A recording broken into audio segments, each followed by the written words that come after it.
Bonjour à toutes et à tous, très heureux de vous retrouver pour ce temps de partage et de méditation de la parole de Dieu. Je voudrais partager avec vous quelques pensées sur un texte en particulier qui se trouve dans Exode au chapitre 33 et à partir du verset numéro 12.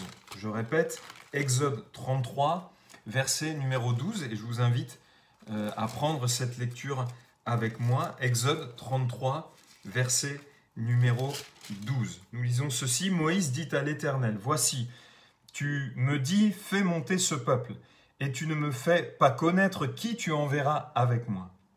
Cependant, tu as dit, je te connais par ton nom, et tu as trouvé grâce à mes yeux. Maintenant, si j'ai trouvé grâce à tes yeux, fais-moi connaître tes voies, alors je te connaîtrai, et je trouverai encore grâce à tes yeux.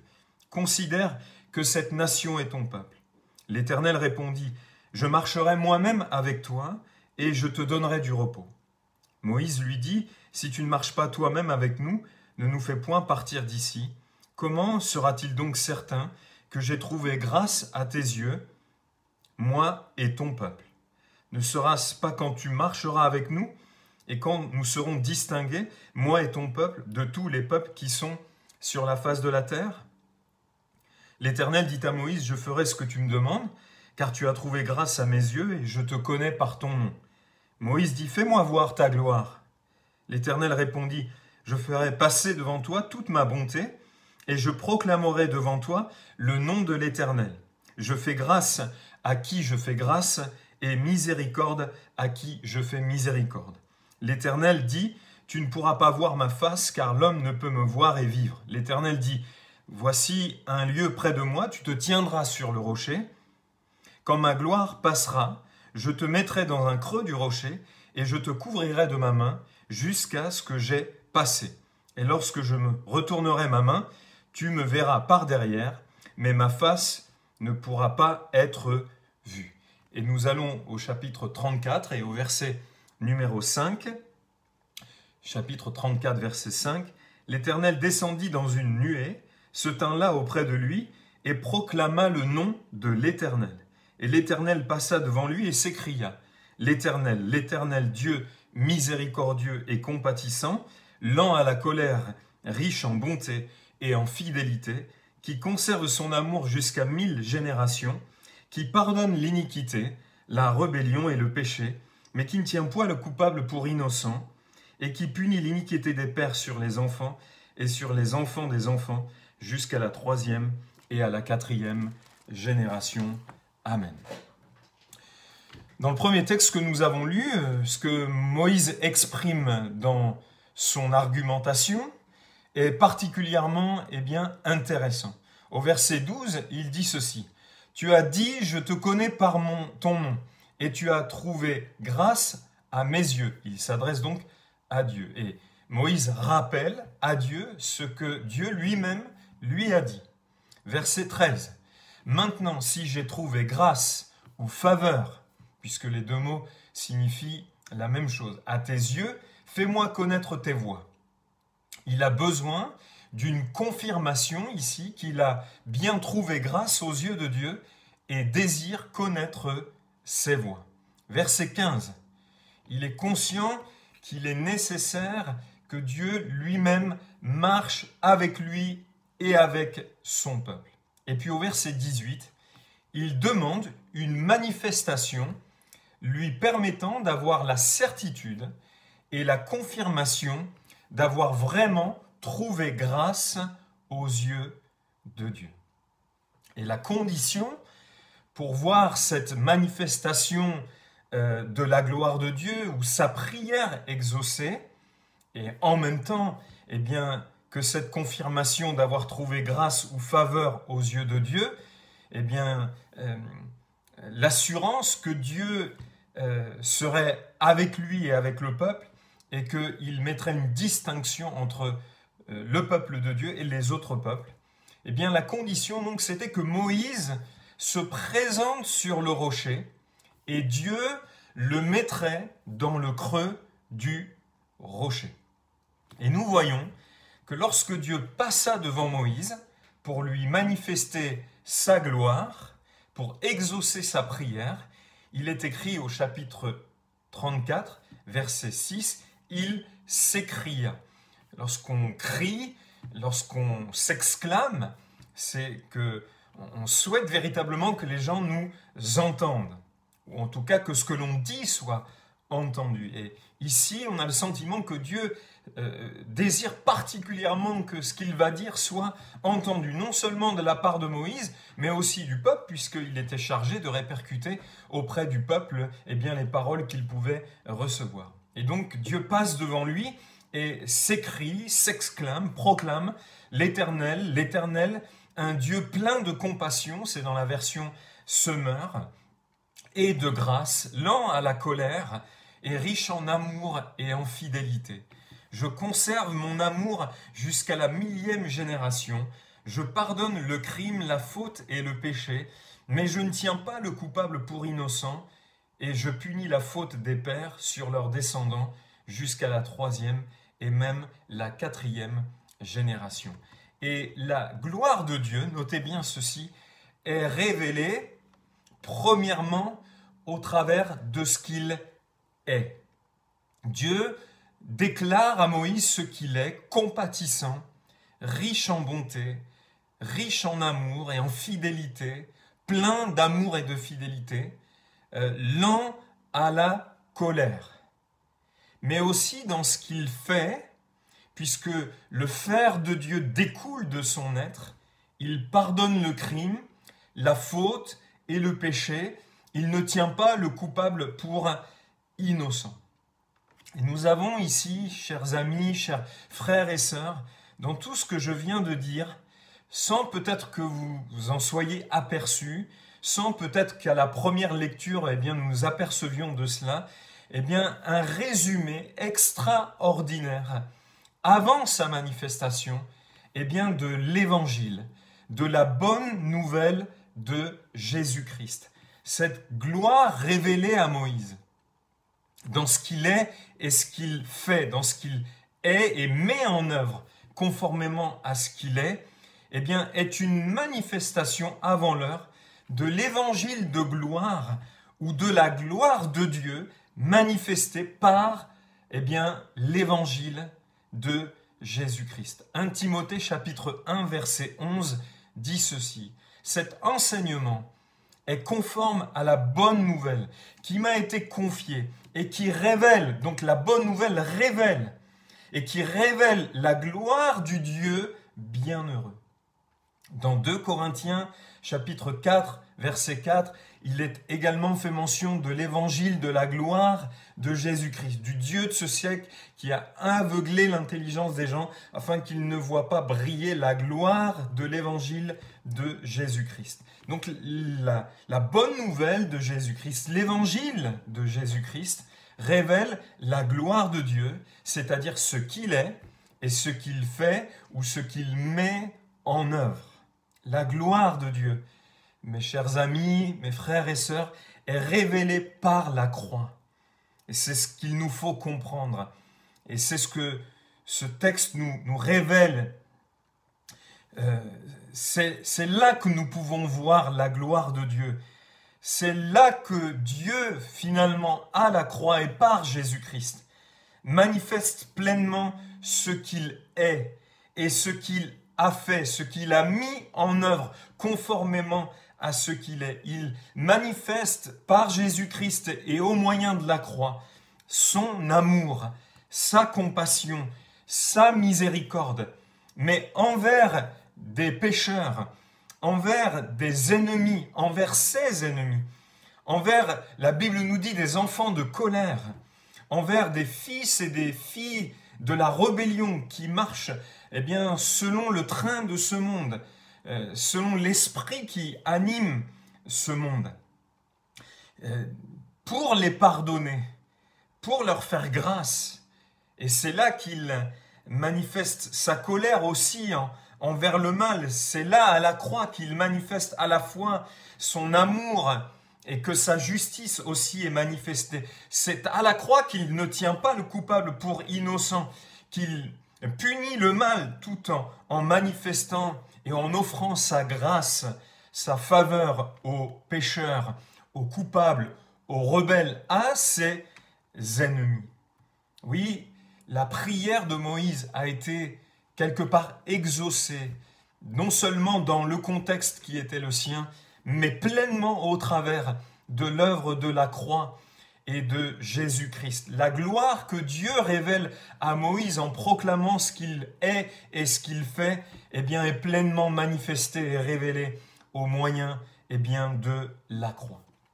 Nous comprenons aussi dans le fait que, eh bien, ce rocher dont il est fait mention ici, c'est Christ.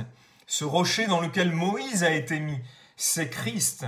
Avant quelque part son incarnation, dans son cheminement dans le désert, le peuple hébreu a expérimenté à 2 reprises eh bien, que du rocher, de l'eau est sortie.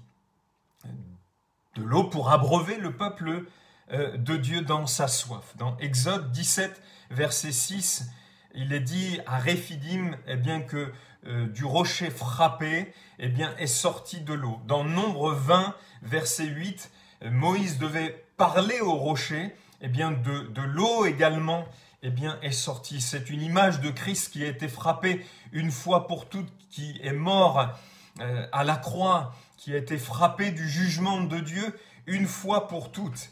Et la deuxième référence dans Nombre 20, verset 8, c'est pour cela que Moïse devait eh bien, parler au rocher. Mais l'Écriture nous apprend que eh bien, derrière ces 2 expériences que le peuple hébreu eh bien, a vécu, a expérimenté, cette provision divine à ses besoins, à son besoin d'être désaltéré, eh bien, derrière ces 2 miracles, eh bien, il y avait une vérité spirituelle. 1 Corinthiens 10, verset 4 nous dit que eh bien, c'est un rocher spirituel qui les suivait, qui les accompagnait et qui a permis qu'ils soient désaltérés. Et ce rocher spirituel, c'était Christ. Et nous comprenons que ce rocher, donc, c'est Christ. Et la condition pour voir cette gloire et ainsi la confirmation du fait qu'il avait trouvé grâce aux yeux de Dieu, et cette grâce elle-même, encore une fois, synonyme de sa présence avec lui et le peuple de Dieu, et sa distinction, eh bien, était de se présenter sur le rocher. Première étape, se présenter, c'était comme si Moïse répondait à l'appel de Dieu de se présenter sur le rocher. Cette présentation, cette réponse à l'appel de Dieu de se présenter sur le rocher, eh bien, est tout simplement l'expression de la foi en Christ qui s'exprime elle-même par le baptême. 2 Corinthiens, chapitre 3, verset 16. Mais lorsque les cœurs se convertissent, et la conversion, c'est la repentance plus la foi en Jésus-Christ. Lorsque les cœurs se convertissent, donc, lorsque les cœurs croient au Seigneur, le voile est ôté. Et dès lors que l'on croit, eh bien, il y a comme un voile qui est ôté des yeux des hommes. Il y a déjà une illumination qui s'est faite par l'action du Saint-Esprit quant à la condition de pécheur qui était la nôtre. Mais dès lors que nous nous convertissons, dès lors que nous mettons notre foi en Christ, eh bien, le voile est ôté et nous pouvons voir. Et dès lors que oui, nous mettons notre foi en Jésus-Christ, eh bien, nous voyons au travers de la croix, eh bien, la gloire de Dieu. Dès lors que nous nous sommes présentés, eh bien, que Dieu nous a appelés, que nous avons eh bien, répondu à l'appel, eh bien, encore une fois, eh bien, le voile s'ouvre. Mais la deuxième étape, c'était qu'une fois que Moïse serait eh bien, sur le rocher, Dieu le prendrait et le mettrait dans le rocher. C'était la deuxième étape. Et une fois donc que nous avons répondu à l'appel, que nous avons mis notre foi en Jésus-Christ, eh bien, cette foi nous a tout naturellement, ou Dieu, au travers de cette foi, nous a mis en Jésus-Christ. La Bible dit dans 1 Corinthiens 1,30, c'est de par lui, de par Dieu, que vous êtes en Jésus-Christ. Et cette expression en Christ, elle revient souvent dans l'Écriture. Elle parle de notre union avec Christ. Et c'est une expression essentielle dans la parole de Dieu. Nous avons été mis en Christ.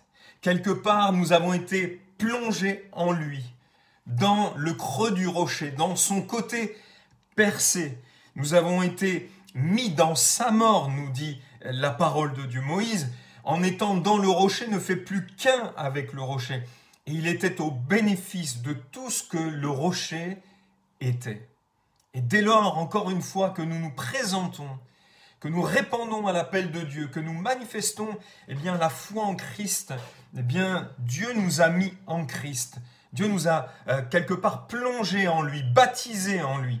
Nous faisons un avec lui, quoique distincts. Lui ainsi que nous-mêmes, nous sommes bien deux personnes différentes, mais nous ne faisons qu'un. De même que le cep et le sarment sont deux éléments différents, mais unis l'un à l'autre, ils ne font qu'un. Et donc, nous sommes au bénéfice de ce qu'il est, de ce que Christ est. Nous sommes au bénéfice de sa vie, nous sommes au bénéfice de ce qu'il possède. Ce qu'il possède est aussi nôtre, nous dit l'Écriture aujourd'hui. Je vous lis quelques textes. Romains 6,3. Ignorez-vous que nous tous qui avons été baptisés en Jésus-Christ, c'est en sa mort que nous avons été baptisés. Romains 6,5. En effet, si nous sommes devenus une même plante avec lui, si nous sommes devenus un avec lui, par la conformité à sa mort, nous le serons aussi par la conformité à sa résurrection. Galates 3,27. Vous tous qui avez été baptisés en Christ, et il n'est pas question du baptême d'eau ici, mais d'avoir été baptisé en lui, plongé en lui, immergé en lui. Vous avez revêtu Christ, dit l'apôtre Paul. Voici en quoi aussi nous pouvons voir la gloire de Dieu. Dieu nous a mis en Christ. Et nous sommes en lui. Nous sommes même déjà assis avec lui. La Bible nous dit dans les lieux célestes. Et trop peu de croyants, je crois, perçoivent cette réalité. Ils perçoivent le Christ qui meurt pour leurs péchés, pour leur réconciliation avec Dieu, mais trop peu voient que à la croix, Dieu les a mis en Christ. Que par la foi qu'ils mettent en Jésus-Christ, Dieu avait mis par avance tous ceux qui croiraient en lui, il les avait mis en Christ, afin qu'ils soient unis à lui, qu'ils deviennent un avec lui. Voilà en quoi nous pouvons voir la gloire de Dieu, et trop peu de croyants le voient. Nous sommes mis en Christ, comme Moïse a été mis dans le creux du rocher. Nous sommes mis dans la personne même de Jésus-Christ. Et nous sommes au bénéfice de Christ, du rocher, de ce qu'il représente dans la parole de Dieu. Et j'aimerais vous encourager à vous voir dans le rocher, avec les yeux de la foi et non les yeux humains. Nous marchons par la foi et non par la vue, et nous avons besoin d'apprendre à nous voir dans le rocher. Paul dit en enseignant l'église de Rome, regardez-vous comme mort au péché, que votre regard soit empreint de foi. Vous êtes morts et vous êtes ressuscités en Jésus-Christ. Vous êtes morts au péché afin que vous puissiez marcher en nouveauté de vie. Donc, j'aimerais terminer en considérant avec vous, à partir de cette vérité spirituelle, que nous avons été, pour nous qui avons cru et qui avons manifesté cette foi par le baptême d'eau, mais image d'un autre baptême dans lequel nous avons été baptisés, c'est-à-dire en Christ. Nous avons été mis en Christ, plongés en lui, comme Moïse a été mis dans le rocher, nous avons été mis en Christ. Et le rocher, c'est Christ. Et la Bible nous parle du rocher. Psaume 71, verset 3. « Sois le rocher où je trouve un refuge, la place forte où je peux accéder à tout moment. Oui, tu as résolu de me sauver, car tu es mon rocher, ma forteresse. » Un rocher, dit ce texte, où je puisse me retirer. Une traduction de la parole de Dieu dit dans la Semeur, où je puisse toujours me retirer, où je puisse accéder à tout moment, c'est-à-dire où je suis toujours accueilli. Et il est toujours disponible pour toi, chaque instant de chaque jour. Le rocher ici est synonyme de refuge, ou encore d'abri, ou encore de sécurité. Et dès lors, eh bien, nous pensons aux villes refuges dans la Bible. C'est là où le coupable d'un meurtre involontaire pouvait trouver refuge et être mis à l'abri de celui qui était en droit de venger le mort. Donc, il trouvait refuge pour avoir la vie sauve. Un refuge, oui, nous trouvons un refuge en Christ parce que la colère vient. La Bible dit qu'il y aura un jour de vengeance de l'Éternel. Et Jésus, en reprenant ce texte d'Ésaïe dans la synagogue de Nazareth, s'arrêtera un jour de grâce de l'Éternel. Il ne fera pas mention de ce jour de colère, mais la Bible nous dit qu'un jour, il y aura un jour de vengeance, un jour de colère de l'Éternel. Et en Christ, nous trouvons un refuge, un abri quant à ce jour de vengeance et de colère de l'Éternel qui se manifestera contre les hommes impies et rebelles envers Dieu, qui auront refusé l'Évangile, qui n'auront pas mis leur foi en Dieu. Un refuge aussi dans la mort, un abri dans la mort. Ce refuge, cet abri, c'est l'espérance sûre et solide, nous dit l'Écriture dans Hébreux chapitre 6. L'espérance du ciel, de la vie éternelle. L'auteur de cette épître dit ceci dans Hébreux 6, 18, « Afin que par deux choses immuables, que sont la promesse et le serment que Dieu a fait, dans lesquels il est impossible que Dieu mente, nous trouvions un puissant encouragement, nous dont le seul refuge a été de saisir l'espérance qui nous était proposée. » Notre refuge, c'est l'espérance qu'il y a en Christ, du ciel, de la vie éternelle, de la gloire à venir, de la présence pleinement manifestée de Dieu pour nous et pour l'éternité. Gloire à Dieu. La présence de Dieu éternellement, le royaume à venir qui sera établi. Amen. Un refuge aussi lorsque nous péchons et que nous en éprouvons de la tristesse, peut-être même quelquefois des larmes et que celle-ci nous accable. Quelquefois, il est bon de trouver, non pas quelquefois, mais toujours, refuge dans le Seigneur, refuge dans le pardon de Dieu qui nous est accordé en lui. Un refuge parce que nous avons auprès de lui un avocat auprès du Père. Et si nous confessons nos péchés, il est fidèle et juste pour nous les pardonner. Un refuge dans la justice dont nous avons été revêtus. Nous sommes au bénéfice de son œuvre, mes frères et sœurs, pour nous, nos péchés passés, mais aussi ceux qui étaient à venir, dès lors que nous avons mis notre foi et notre confiance en lui.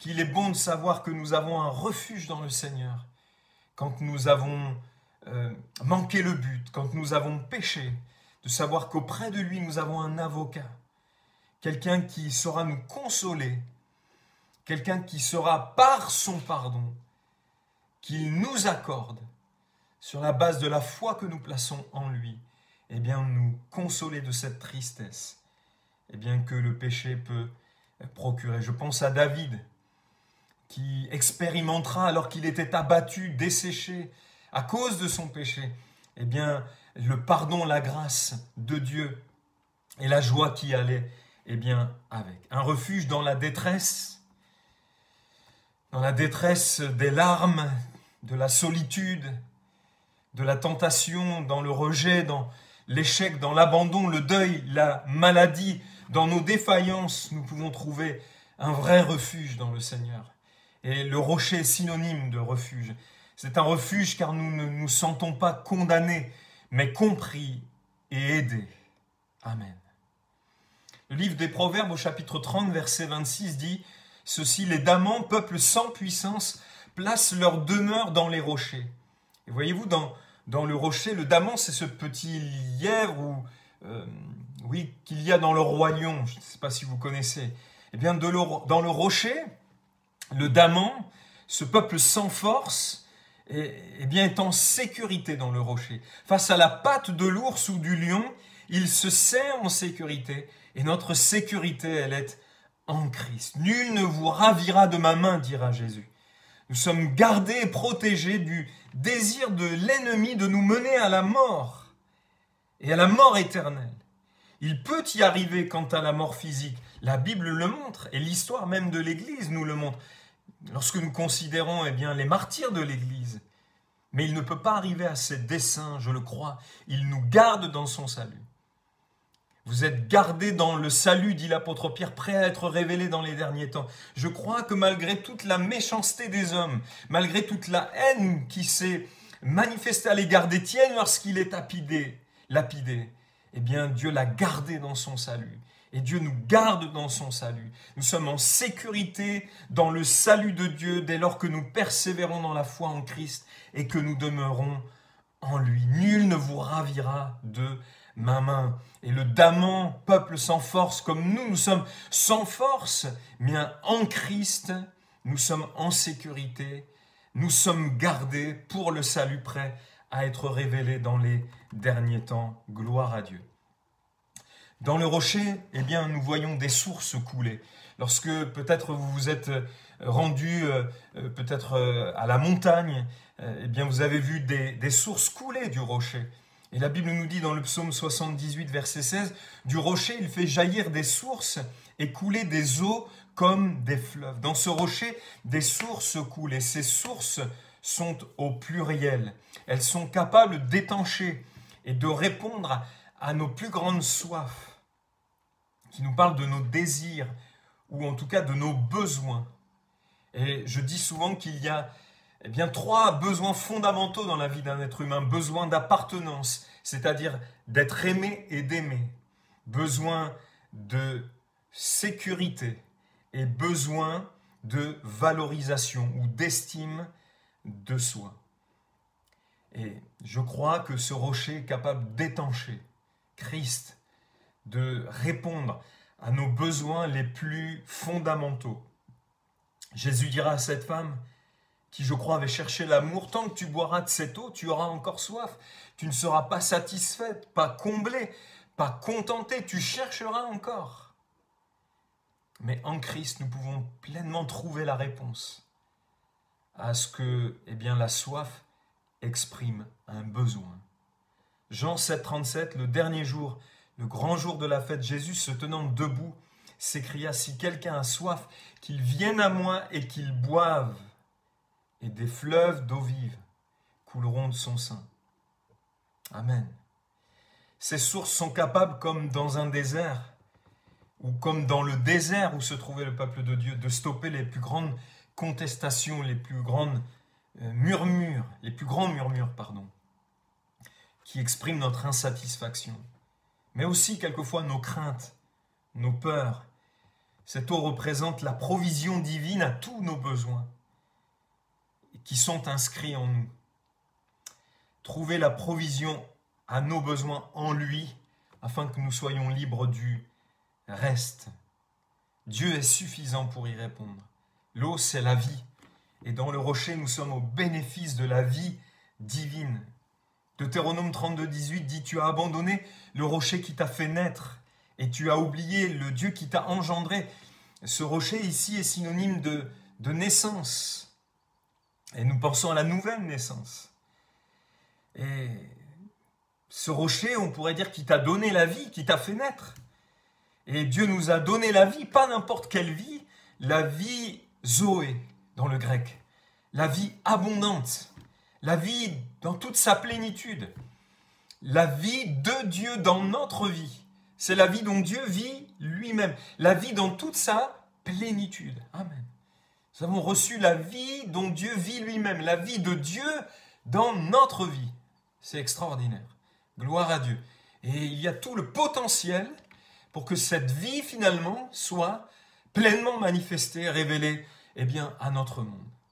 Psaume 19, verset 14. « Reçois favorablement les paroles de ma bouche et les sentiments de mon cœur, ô Éternel, mon rocher et mon libérateur. » Le rocher, ici, est synonyme de libération. Nous trouvons la liberté en Christ. Il est notre libérateur. Et nous pouvons vivre libres, de plus en plus libres, de manière pratique, parce que nous le sommes déjà. Christ nous a affranchis. Paul dit, c'est pour la liberté que Christ vous a affranchis. Nous sommes déjà affranchis de l'observance de la loi pour être justifiés, approuvés, acceptés de Dieu et pour avoir ainsi accès à la vie éternelle. Mais nous pouvons trouver aussi la liberté de manière pratique dans nos addictions, la drogue, addiction sexuelle, pornographie ou tout autre désordre d'ordre sexuel. Nous pouvons trouver la liberté par rapport à l'emprise que le tabac peut avoir sur notre vie, à l'alcool, au jeu, la liberté quant aux addictions en relation avec la nourriture, libre à l'égard aussi de nos peurs. Cela ne signifie pas que nous n'en ayons plus ou que nous n'ayons plus d'émotions comme la colère, mais nous pouvons vivre libre à l'égard de ces choses. Nous ne sommes plus obligés d'être conduits par elles. Libre à l'égard de notre passé, de tout ce qui voudrait nous rendre captifs, libre à l'égard d'une blessure que quelqu'un a manifestée à notre égard, d'une offense qui a suscité, peut-être généré de l'amertume, libre du besoin de plaire aux autres, libre du besoin d'être approuvé par les autres, libre à l'égard de ce qu'on pourrait dire de moi et qui pourrait conditionner mon comportement. Nous pouvons trouver ce genre de liberté, libre à l'égard de ce qui a mal façonné ma vie jusqu'à présent pour être transformé à l'image de Jésus-Christ. J'ai bientôt terminé. Je termine par ces quelques versets. Deutéronome 32,13 dit « Il l'a fait monter sur les hauteurs du pays et Israël a mangé les fruits des champs. Il lui a fait sucer le miel du rocher, l'huile qui sort du rocher. » Du miel et de l'huile sort du rocher. Le miel, c'est synonyme de douceur. Paul dira dans 2 Corinthiens 10,1 « Moi, Paul, je vous prie par la douceur et la bonté de Christ. » Matthieu 11,29 « Prenez mon joug sur vous et recevez mes instructions, car je suis doux et humble de cœur, et vous trouverez du repos pour vos âmes. » Nous sommes au bénéfice de la douceur de Christ. Et dans le texte original, de l'amabilité de Christ, de la gentillesse de Christ, à laquelle ici est associée la bonté ou la tendresse. Et j'ai constaté dans le dictionnaire qu'il n'y a pas moins de 48 antonymes, c'est-à-dire contraires à la douceur. Il y a la grossièreté, la brutalité, l'agressivité, l'amertume, la dureté. Et dans un monde bien souvent caractérisé par ces réalités sur notre lieu de travail, peut-être quelquefois dans nos familles, inconvertis, je l'espère, nous pouvons trouver en Christ la douceur, mais aussi en bénéficier pour alimenter notre relation avec les autres de plus en plus. Amen. L'huile est le symbole du Saint-Esprit. C'est par le Saint-Esprit que nous sommes unis à Christ. Par le Saint-Esprit, nous avons été régénérés, recréés.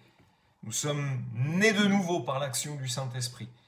Et par le Saint-Esprit, au travers duquel nous sommes unis à Christ, nous sommes rendus participants non seulement de la vie de Christ, mais aussi de son service, de son ministère.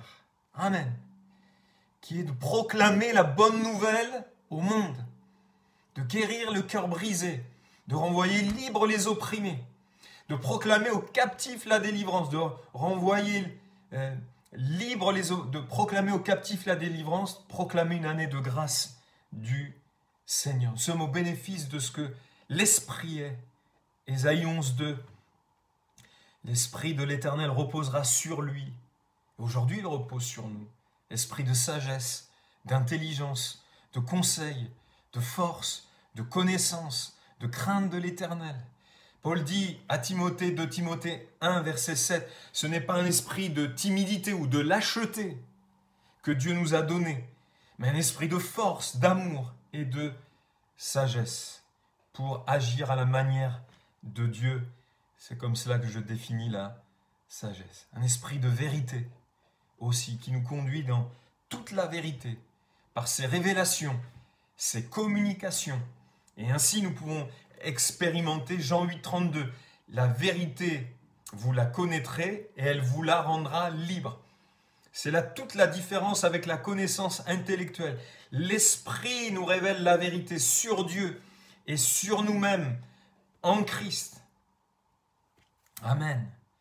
Sur ce qui nous appartient, sur ce que nous avons, nous possédons et qui nous sommes en Jésus-Christ. Le rocher, enfin, est synonyme de stabilité, de fermeté, ferme et inébranlable. Eh bien, nous sommes au bénéfice de l'œuvre du Seigneur qui a pour objectif de nous rendre fermes et inébranlables. Le rocher, ça traverse les feux, ça reste intact même quand les feux traversent. Et en Christ, nous pouvons traverser le feu de l'épreuve.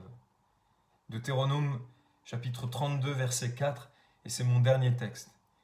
Il est le rocher, ses œuvres sont parfaites, car toutes ses voies sont justes. Eh bien, en lui, dans le rocher, nous sommes rendus capables de présenter des œuvres parfaites à Dieu, conformes à sa volonté. Et je vous renvoie à ce que dit Jésus dans Matthieu 5, 44, qui nous donne un exemple des œuvres parfaites.